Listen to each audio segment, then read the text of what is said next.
মালিকানা সত্যের সূত্রটা হচ্ছে প্রারম্ভিক মূলধন যোগ অতিরিক্ত মূলধন যোগ আয়। আয়টা যোগ হবে, এখান থেকে মাইনাস হবে ব্যয়, এবং এখান থেকে মাইনাস হবে উত্তোলন। তাহলে তোমরা এটা যদি এই সূত্রটা তোমরা আয়ত্ত করতে পারো, তাহলে মালিকানা সত্ত্বর পরিমাণ খুব সহজে কি হবে বাইর করা যাবে। তোমরা খাতায় নোট করবে না কখনো, জিনিস মাথায় রাখবা। খাতায় নোট করলে এটা হারাই যায়। তোমরা কি করবা, মনে করো এইখানে জায়গা থাকে উপরে, এই জায়গাটা এই যে এখানে নোট করবা বা এখান দিয়ে নোট করবা। হ্যাঁ, যে অঙ্ক বা যে অধ্যায় বইগুলো তোমরা ওইখানে বইয়েতে ওই সূত্রগুলো নোট করবা, তাহলে সুবিধা হয় কি পরবর্তী সহজে অঙ্ক খুঁজে পাওয়া যায় তোমাদের। আর কি হয় না, কষ্ট হয় না, কারণ তোমরা এগুলো তো জাদুঘরে রাখবা না, পরীক্ষা শেষে আপনি কি করবা, বিক্রি করে দিবা, বা এটা সরকারও নিবে না। ঠিক আছে, আচার আলাকে দিয়ে আচারও খাবা না, কেমন? তাহলে কষ্ট করে এখানে লিখে নিও। যদি এগুলাতে লিখো তাহলে তোমার জন্য সুবিধা, পরবর্তী অঙ্ক করতে সহজ হবে। তো আমরা যাই, আবার বলি, প্রারম্ভিক মূলধন যোগ অতিরিক্ত মূলধন, এটার সাথে আয় থাকলে যোগ করবা, এবং ব্যয় হলে বিয়োগ করবা, উত্তোলনের বিয়োগ। এটা স্বাভাবিক, তোমরা জানো একটা প্রতিষ্ঠানে আয় হলে লাভ হইলে এটা আমার কাছে আসে, আর ব্যয় ক্ষতি অথবা উত্তোলন হলে এটা আমার থেকে চলে যায়, চলে গেলে এটা আমার জন্য মাইনাস হবে বিয়োগ। তোমরা জানো মালিকানা সত্যের ঘরটা সেম আগের মতো হয়। প্রথমে তারিখ বিবরণ, এরপর হচ্ছে বিস্তৃত টাকা, তারপর হচ্ছে পরিমাণ টাকা। এই যে তারিখ, তারিখটা তোমরা যত ছোট দিতে পারো, বিবরণটা একটু বড় রাখবা, বিবরণ। এরপর হচ্ছে এখানে টাকা, বিস্তারিত টাকা বা টাকা দিলে হচ্ছে এরপর পরিমাণ টাকা অথবা টাকা। ঠিক আছে, এই এবার আমরা কি করব, এখানে দেখব আমাদের কখন থেকে শুরু হয়েছে, অর্থাৎ মূলধন যেখান থেকে শুরু, মালিকের মূলধন দেওয়া, এই মূলধন থেকে আমাদের যোগ বিয়োগ গুলো হবে। তো আমরা সচরাচর জানি মালিক মূলধন দেয় ব্যবসার শুরুতে, মনে করো এই যে বিনিয়োগ, আইন পেশা বিনিয়োগ, এটা একটা মূলধন। তাহলে আমরা এখান থেকে শুরু করবো, কোনো অসুবিধা নেই। 25/2 এখানে কি বলছে, সেটা হচ্ছে এই যে আইন পেশা বিনিয়োগ করছেন কত টাকা, 1 লক্ষ। তাহলে আমরা এটা লিখবো আইন পেশায় বিনিয়োগ। এই আমরা এবার এখান থেকে এই বিনিয়োগ মানে এই মূলধন থেকে আমরা যোগ বিয়োগ করবো। যদি আয় হয় যোগ করব, ব্যয় হলে বিয়োগ, উত্তোলন হলে বিয়োগ, অতিরিক্ত মূলধন হলে যোগ, এগুলাই করবো। তাহলে আইন পেশা বিনিয়োগ কত টাকা, 1 লক্ষ। তাহলে আমি এখানে 1 লক্ষ লিখে দিই। তোমরা তোমাদের বইয়ে পাবা, 24 পৃষ্ঠা খুললে উদ্যোগটা পাবা। এরপর দেখো অফিস ভাড়া পরিশোধ 18,000 টাকা। এই যে ভাড়া পরিশোধ, মনে করো আমি একজন দোকানদার, তো আমি আমার দোকানের ভাড়া পরিশোধ করলাম। এটা আমার জন্য আয় নাকি ব্যয় বলতো? এটা আমার জন্য ব্যয়, স্বাভাবিক। অর্থাৎ যত তুমি পরিশোধ করবা, প্রদান করবা, ঠিক আছে, এগুলো সব তোমার জন্য ব্যয়। যেহেতু তুমি অফিসের ভাড়া দিচ্ছ, তুমি দিচ্ছ পরিশোধ, তুমি করছো, তুমি নিচ্ছ না, তাহলে এটা তোমার জন্য ব্যয়। তাহলে আমরা জানি কি ব্যয় হইলে মাইনাস হয়, তাহলে আমরা এখানে বিয়োগ দিব। বিয়োগ কি বলছে, অফিস ভাড়া পরিশোধ, অফিস ভাড়া পরিশোধ 18,000 টাকা। তাহলে 18,000 টাকা দিব।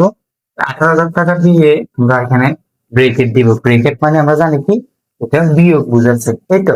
আচ্ছা, এরপর দেখো 12 তারিখ মক্কেলদের নগদে আইনি সেবা 90,000 টাকা। এই যে মক্কেলদের নগদে আইনি সেবা, নগদে আইনি সেবা, সেবা দেখছি। তো আমি মনে হলো তোমার সেবা দিলাম, মনে হলো আমি তোমাকে প্রাইভেট পড়াই, তো প্রাইভেট পড়ানোর মাধ্যমে আমি টাকা অর্জন করছি, এটা হচ্ছে না আয় নাকি ব্যয় বলতো? অবশ্যই আয়। তো আমরা জানি কি আয় হলে আমার যোগ হবে। তো তাহলে যেহেতু এটা আয়, তাহলে আমার যোগ হবে। তাহলে আমি লিখি 12 তারিখ, সরি এখান থেকে আমি তারিখটা দিলে এটা চার না কি দেখি, 4 তারিখ, ঠিক আছে। হ্যাঁ, এটা হচ্ছে 4 তারিখ। আর এখানে এখন আমি যেটা লিখবো এটা হচ্ছে 8 তারিখ, মেয়ের 8 তারিখ। কি বলছে, নগদে আইনি সেবা, আইনি সেবা প্রদান, নগদে আইনি সেবা, আইনি সেবা প্রদান, কেমন? আপনার লিখলাম কত টাকা, 90,000 টাকা। তার আগে আমরা এখানে কাজ করি, 1 লক্ষ থেকে 18,000 যদি আমরা মাইনাস করি, তাই আমরা পাবো কত, 82,000 টাকা, কেমন? 82,000 সাথে আমরা 90,000 কি করবো, যোগ করবো। তো 82,000 সাথে যদি 90,000 যোগ করে আমরা কত পাচ্ছি, 1,12,000 টাকা, কেমন? 1,12,000। আমরা আসলে বোর্ডে জায়গায় কম, এই কারণে হচ্ছে না। এর সাথে আমরা এখানে কি করব, কর্মচারীর বেতন পরিশোধ 10,000 টাকা। আরেকটু আগে বলছি, এই যে ভাড়া পরিশোধ এবং কর্মচারী বেতন পরিশোধ, এগুলো সব তুমি পরিশোধ করতেছ।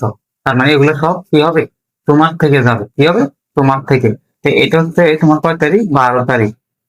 12 না, সময় 16 তারিখ কর্মচারী বেতন। তাহলে বেতন পরিশোধ তোমরা লিখবা, বেতন পরিশোধ কত টাকা, বেতন পরিশোধ হচ্ছে তোমার 10,000 টাকা। তাহলে এই 10,000 টাকা এখানে মাইনাস দিই, মাইনাস বেতন পরিশোধ, আর এখানে 10,000 টাকা মাইনাস হবে। আর আসলে জায়গা নাই, তাহলে 1,12,000 থেকে 10 চলে গেলে আমার আর থাকতেছে 1,02,000 টাকা। 1,02,000। এরপরে দেখো এই মক্কেলদের দ্বারা আইনি সেবা প্রদান, ধারে আইনি সেবা প্রদান। তো আমি যে সেবাটা প্রদান করছি এটার টাকা আজকে নাহলে কালকে পাবো না, ধারে হোক অথবা বাকিতে হোক, যেভাবে হোক আমি থেকে পাবো, আজকে নাহলে কালকে পাবো। তো যেহেতু এই যে সেবা প্রদান দিচ্ছি আমি করছি, তাহলে এটার জন্য আমার জন্য আয়, তাহলে 1,02,000 সাথে যদি আমি 60,000 যোগ করি তাহলে আমার হচ্ছে 1,62,000 টাকা। তো এটা হচ্ছে উত্তর। আমি এখানে এটা লিখি নাই, মক্কেলদের দ্বারা আইনি সেবা দেওয়া হলো, আসলে জায়গা নাই, এই কারণে তোমার একটু কষ্ট করে বুঝে নিও।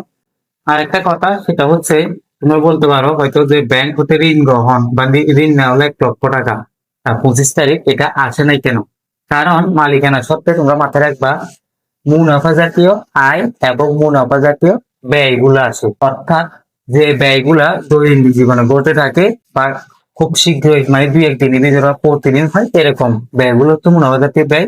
আবার মুনাফা জাতীয় আয়গুলো আছে যেগুলো নিয়মিত হয়ে থাকে। আর মূলধন জাতীয় আয় এবং ব্যয়গুলো এখানে আসবে না মালিকানা সত্ত্বে। কেন আসবে না? দেখো ব্যাংক হচ্ছে ঋণ গ্রহণ, এই যে ঋণ গ্রহণ, ঋণ এটা হচ্ছে সাধারণত দায় যায়, ঋণ নিলে এটা কি হয়, দায় না?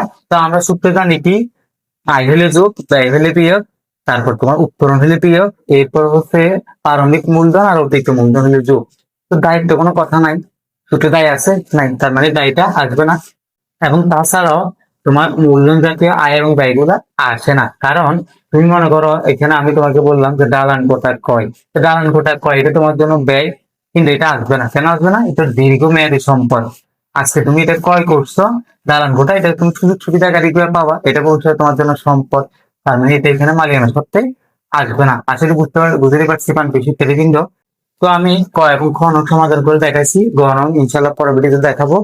এই পর্যন্ত সবাই ভালো থাকো, সুস্থ থাকো। আর ভিডিওটা কার কেমন লেগেছে অবশ্যই কমেন্টে জানাবা, যদি কোথাও বুঝে না থাকো তাও কমেন্ট করবা। আর যদি তোমরা সবাই আমার চ্যানেলে নতুন হয়ে থাকো অবশ্যই চ্যানেলটি সাবস্ক্রাইব করবা, এবং ফেসবুক পেজ থেকে দেখে থাকলে অবশ্যই ফলো করবা। তো সবাই ভালো থাকো, সুস্থ থাকো, দেখা হচ্ছে পরবর্তী কোনো ভিডিওতে। আল্লাহ হাফেজ, আসসালামু আলাইকুম ওয়া রাহমাতুল্লাহি ওয়া বারাকাতুহু।